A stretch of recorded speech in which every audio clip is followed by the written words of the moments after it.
In episode 24, Sarah and I are going to cover a very frustrating topic. What if your kid continues to say no? And by the end of this podcast, we're going to give you clear steps to help shift that situation to where it becomes from a negative situation to a positive one. Welcome to the Art of Raising Humans. Hello, and welcome to episode 24 of the Art of Raising Humans podcast. I'm Kyle. Hello, I'm Sarah. And today we want to talk to you about what to do when your kids continue to say no. But first, before we get into that, I just want to remind you that, Sarah and I have a private practice. We've got a private practice called Parenting Legacy. And I just point that out because we've got a fantastic website we'd love for you to visit. So that website's www.parentinglegacy.com. And I'm just pointing you that direction because if you like this podcast and like what you're learning, there's so many great resources there, from blogs that we've written, to other episodes that we've done, to courses we've put together that go in much more depth than we're doing here on the podcast. And we just love for you to visit that. And we'd love for any kind of comments or responses you have to how that's helpful to you. But today in our podcast, you should be getting this podcast sometime after spring break. So Sarah and I hope you had a fantastic spring break. We're about to go do a trip ourselves with our kids. We love to visit Colorado and visit the mountains. So we're really looking forward to going up there and spending time with friends and getting to just enjoy some snow and some climbing and hiking and just a fun time. So I hope you guys had a fantastic time with your kiddos over spring break and made some great memories. Now, we're doing this particular topic because I did have some people comment after that last podcast when we particularly talked about power struggles and what to do when your kid says no. And somebody asked a really good question. Well, what to do when your kid continues to say no? So we thought that would be a great sequel to that. And of course, that's never happened to us, has it, Sarah? No. Every time we do all of our little techniques, it always works. Always. Yeah, every time. The kids say no, and then we do our things. It's like magic, and then the kids say yes. Yeah. Right? Simple math formula. Exactly. Kids are just like math formulas. They're so easy. This is kind of why we call the podcast The Art of Raising Humans, that Sarah and I aren't giving you a prescription to raise kids like robots. I think we're all raising kids that think for themselves, hopefully. That have their own thoughts and opinions, and we want to integrate those into our families. And I think each of our kids brings something unique and beautiful and important to our family. And so sometimes when they're saying no, that's really good. Wouldn't you agree? I would agree. I think, too, we have to realize we have different personalities. So some kids are more likely to say no just because of how they're wired. And instead of seeing this necessarily a deficit, but just go, okay, you're here in the world to challenge things, or you're here. And sort of it helps our energy to shift if we can remember personalities are different. It's not going to be a magic formula, because then we set ourselves up for this fall, right? We think, okay, I've got my 3 steps. When I do my 3 steps, it's going to work out perfectly. And then when it doesn't, then our frustration, our tolerance, our ability to be creative is going to be diminished because we're hung up on what? You said no again? Yeah. And that's not going to help us. So if we can, not that it's easy, if we can, we want to let that go and stay creative. Well, I know I can relate to this listener as well who asked this question, because I know early on when we were learning new skills and techniques, it was like, yes, a new way to control them. Yeah. Well, you're always looking for that magic, right? That's what all the books are. It's like, okay, maybe this one. Yes. What's the magical new thing you can do? And I remember early on, there was some great success. And I thought, cool, we'll just keep doing that. Got it all figured out. And then the stinking kids would grow and change, and they would say no about something new. And lots of times I would find myself getting really frustrated because I'd be like, I thought we were past this. Yeah. You're always hoping you're past Yes, it. I thought we were eventually going to get to a kid who just would do what I ask, right? Just keep it all easy. Why does it ever have to be And especially when I have a checklist that I need to accomplish and I've got a lot to do, it seems like those days in particular, they tend to say no more. Yeah, when you're stressed, when you really need them to give you a yes, that's when they're going to give you a no.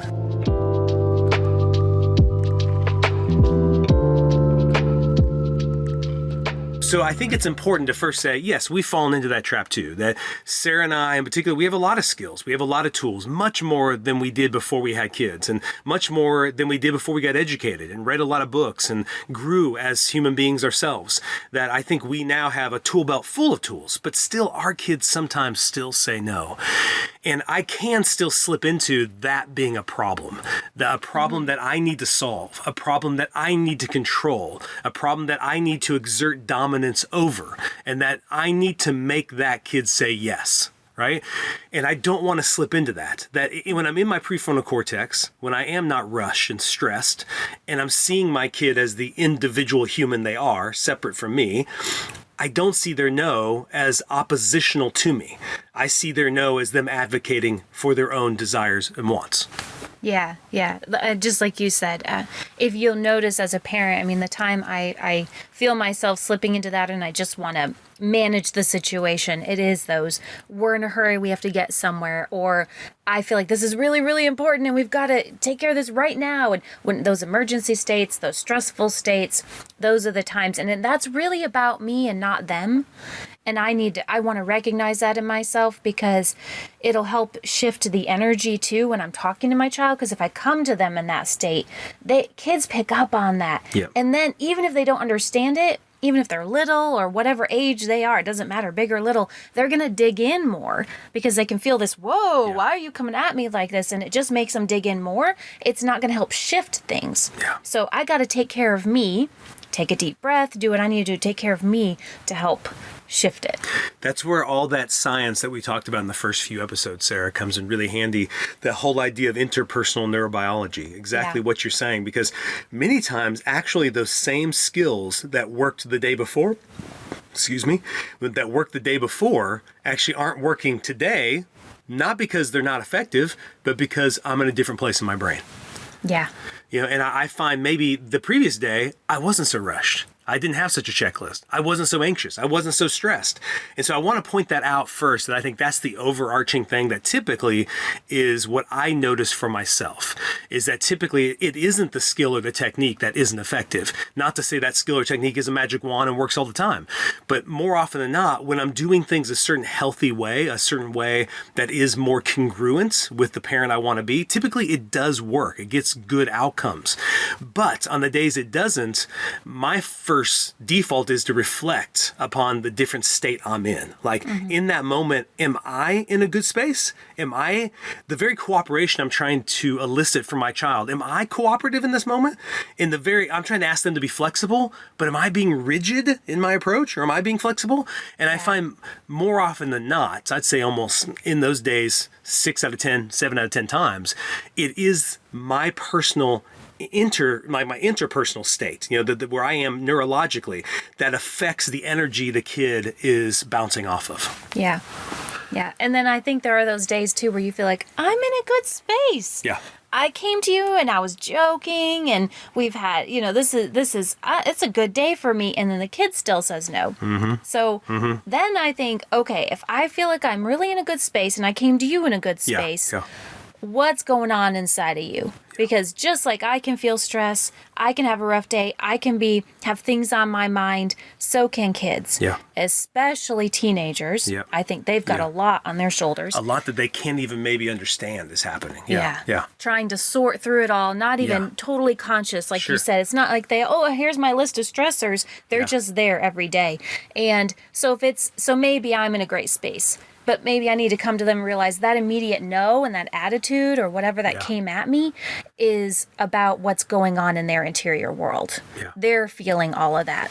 And when you feel it, you're just like, no, just like it's almost as a reaction you have when someone comes to you, and it can feel like control. It can feel like I've already got so much and now you're giving me, I need to go do this thing, or you're not going to let me do this. And that comes and just heaps more on their interior stressful world. Yeah.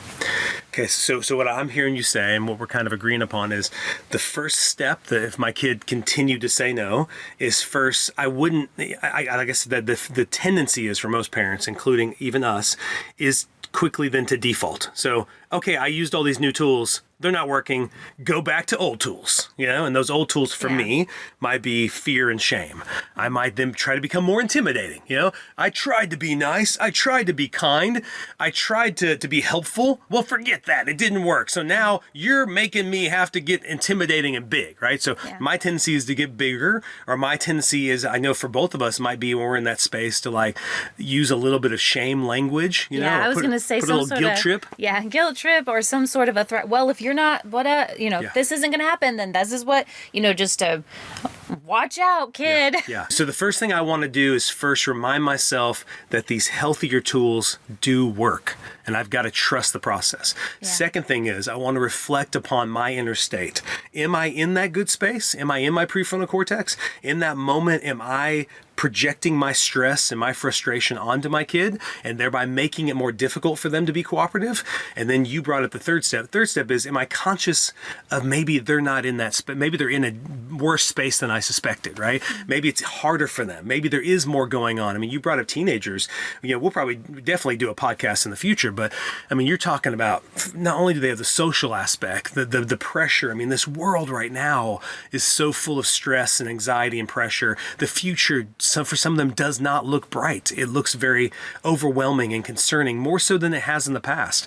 And then they're also going through body changes and hormones that they don't even understand. I don't know about you, Sarah, but there was times as a teenager I woke up and I was just mad.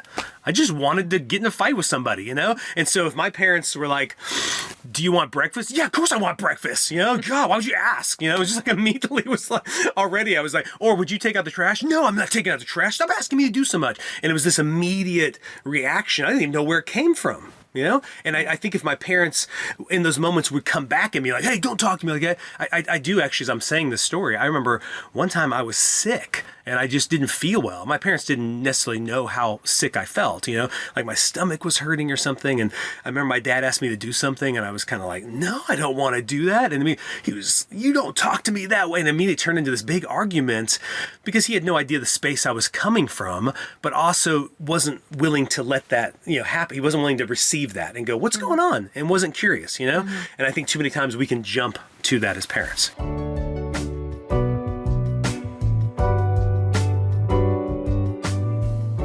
So if you were to ask one of our kids to do something and they said no, and then you did some stuff, you're in a good space, and now you're like, well, I'm still not seeing the result. What's the next step for you that you would take? Yeah, so I would be curious. I would I'd reflect on how much time have I spent with them. So how much investment have I made into our relationship? Yeah. And I know we've talked about this in other podcasts, but the importance of connection. Yep.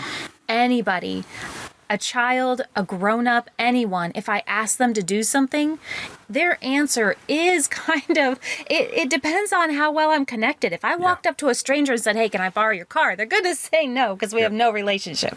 Yeah. It's just true. And somehow we don't expect it to be true of our children always, or we forget. I'm buying you food and clothes and I'm here. Yep. But that's different than a time investment in our child. And so if you build that connection, they're going to be more likely to say yes. So that's also my thought is, whoa, what's the pushback? Okay, so you're saying... There must be some breakdown here. So what you're saying, you're curious about what the continued no is conveying. Yeah. And the first thing you think it might convey is a lack of connection. Yeah. I mean, we talked about their stress. Of course. Right? Our daughter she's got a lot going on right now. And so I see times in her where I am, whoa, okay, your stress level's high. Yeah. But my immediate second thought is, are we connecting? Am I helping her with that space that she's in? Yeah, so I almost think that first step, a lot of parents naturally do. A lot of parents naturally go, oh, she's been going through a lot right now. Yeah. Or, man, school's been really hard for that kid, Or they had this issue with a friend, or they had, whatever. So lots of parents, I think, do pretty well at being compassionate about that and understanding. But then the next step is this, like, have I spent much time with them? And I think that might be an important question to ask, especially when it comes to teenagers in their busy lives and their busy schedules. Have I spent enough time with them? Are we really connecting? Is all our conversations just me saying, hey, did you do that? Did you do this? Did you do that? Maybe they're feeling a little bit like a robot being ordered around, and maybe I need to go back and get connection, right?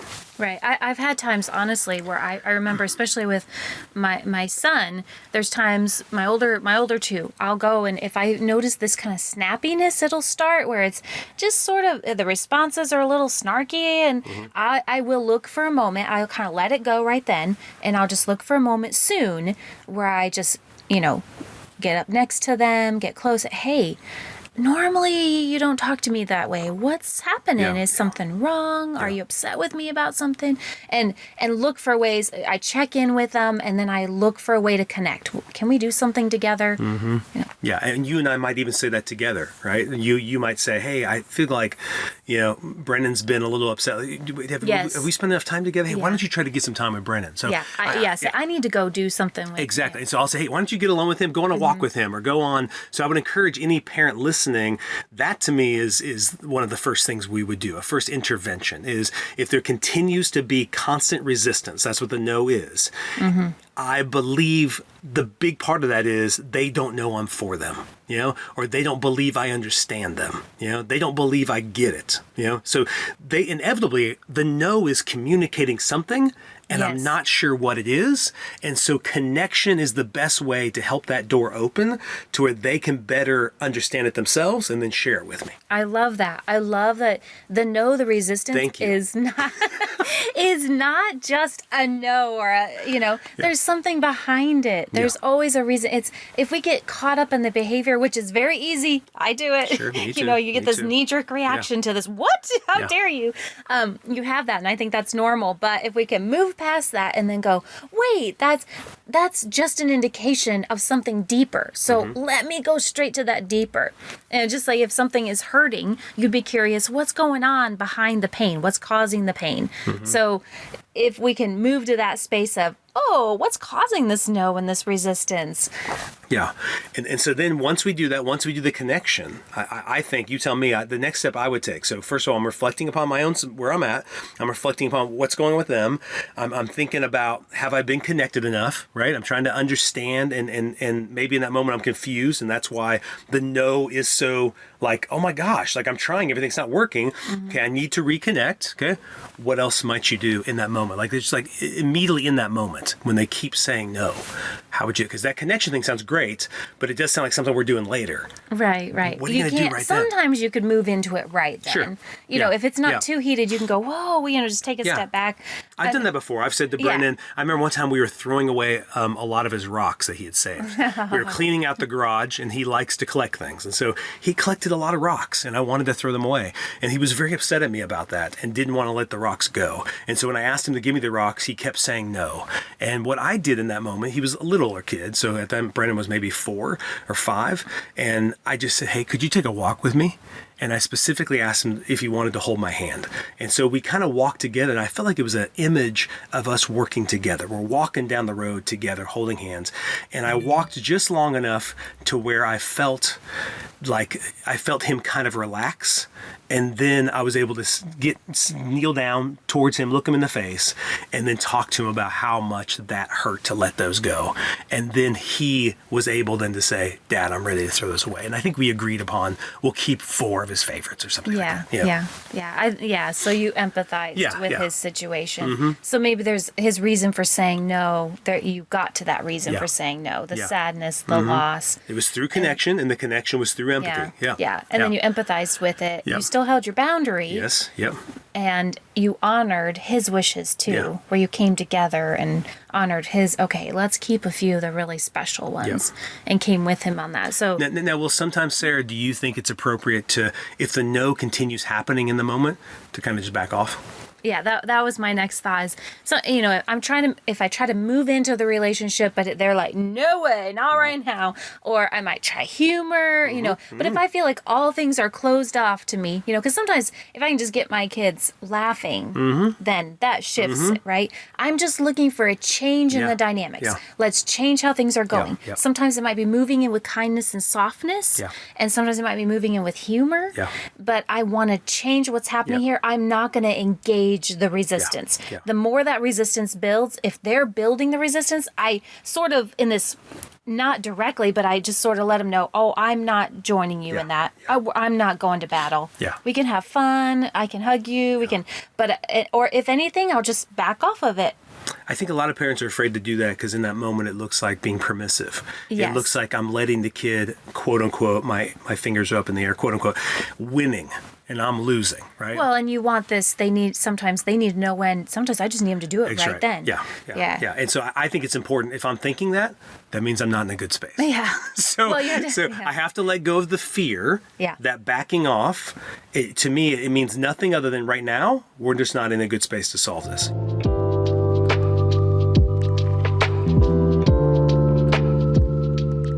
So first, I want to emphasize this. This is what I wrote down, Sarah, and if you want to add to it, is I think the continued no, at the minimum, is a misunderstanding. Okay? Mm-hmm. It's about a lack of communication. Either they don't know how to communicate their own needs and wants and why they think they're in opposition to what I want, or they don't understand what I'm asking, right? Or they don't believe they can do what I'm asking. Okay? So I just think it's first of all, at minimum, I would go with the thought, it's just a misunderstanding.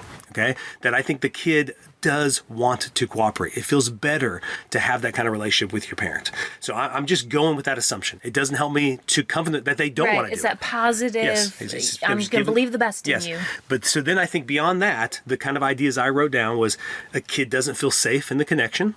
Mm-hmm. Okay. The kid doesn't want to let go of power. So maybe in that moment, the kid is tired of constantly having to give in and do what they're asked to do. And for some reason, just in their life, this I think is true for a lot of teenagers, is they just feel powerless. They feel like every adult in their life is telling them what to do. Here's an opportunity to say no, so I'm just going to take it. And it's something that's inside of them. I used to, when I counsel kids, there's a lot of times where I would my whole theme of the session would be power struggles. Because I'd see, and I didn't see it as this kid had a problem needing, it's something, they feel so overwhelmed and so out of control in life, they're taking power wherever they can because they're totally out of control. We can relate to that as adults. There's times we feel, so the fact that a kid wants power, they want to be able to say no is not a problem. We just need to give them chances to say no. We need to give them power. So then when we ask for them not to have power and to say yes, they feel like they can because they've had lots of other opportunities. And I think every parent can relate to that, where kids are asking you to do things all day long, and sometimes you just say no because you're sick and tired of doing stuff. I just want to sit here for a second. I just want to do my own dang thing, man. Stop asking me to do stuff. And you don't even have a good reason. And kids can feel the exact same way. So then another one was the kid has a story in his or her head that says they need to fight and resist me for some reason. So there's some kind of story that they believe that somehow it's in that moment. It might be, you're not for me, or maybe there's a thing that you are trying to make me do something, or especially with teenagers in particular. You don't care or understand me anyway. So why am I going to go with you and do what you want? So we need to constantly be working so hard with teens to convey understanding, empathy, loving them, because they're in a place where they don't feel that very much. And the last one was, maybe we as parents have been pretty inconsistent. Maybe we aren't trustworthy people in the sense of, maybe I think I ask them to do this all the time, but maybe they're like, no, actually you don't. Like, you only seem to do this when you're in this certain mood, or you say this is important, but yet you don't model it, right? So I think a lot of this in the kind of wrap up is, I want to follow up with the kid to design structures and routines that make it more likely the kid will be cooperative with what I'm asking. Because that's typically the end thing is the kid is being asked to do something and they don't understand the purpose of what's being asked. They're not buying into it. They think they need to fight for themselves, when really I want to make sure they know I'm not asking you to just go along with me and deny all your wants and desires. I think we can work together for both to be accomplished. But the structures, routines, the consistency makes it more likely the kid is going to be cooperative. It also makes it so you're not giving, if you just have this routine of you get up in the morning and you make your bed and you get dressed and you eat breakfast, and these things build into kids and they thrive on routines. So if they're doing that, then you don't have to constantly be giving out so many commands because it's already built into their daily system. And then then you ask 2 other things of them, and it doesn't feel like you're asking 10 things. You're only asking the 2 because the others are automatically done. So you get those routines in place, and then there's not so many things that they even think to say no to. So in wrap up, if your kids continue to say no, Sarah and I've kind of pointed out a few key things is, 1, am I connected enough, right? Is my bank account in the red or am I in the black? If I'm in the red, I'm probably going to get a lot more no's and consistently get more no's.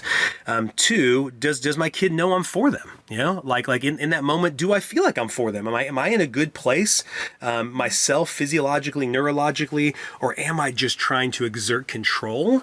And maybe I need to pull away to get back to a better space before I ask that, right? And then the third one I believe is so important is, am I being consistent? Am I being consistent with my expectations? Am I modeling what I'm asking them to do?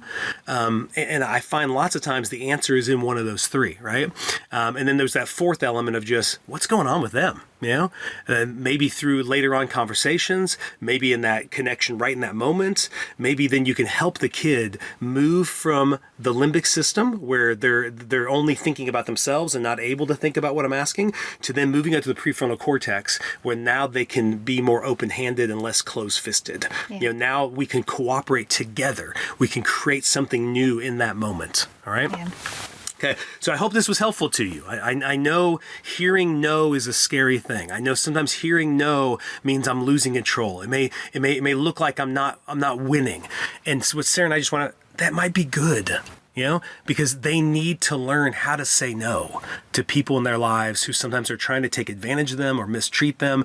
And so the problem isn't the no, it's really coming together, communicating better, and understanding our intent towards each other. Yeah, helping them to know how to communicate a no to you, even if then it needs to shift to a yes. But the fact that they can say no to a grown-up in their life, awesome. Yeah. So I hope this helps, and we'd love for you to share your comments about maybe things you do to help your kids shift from no to cooperation, you know, moving that resistance towards that. We'd love for you to leave any feedback. We'd love for you to share this stuff. You know, we'd love 5 stars. We love comments. All those kind of things are really helpful. If you have more things you'd like us to follow up with, feel free to share those. So I hope you have a great spring break, and hopefully the spring weather is beautiful and you're getting outside and enjoying that. And it's been great talking to you. So have a great day. The Art of Raising Humans podcast should not be considered or used as counseling, but for educational purposes only.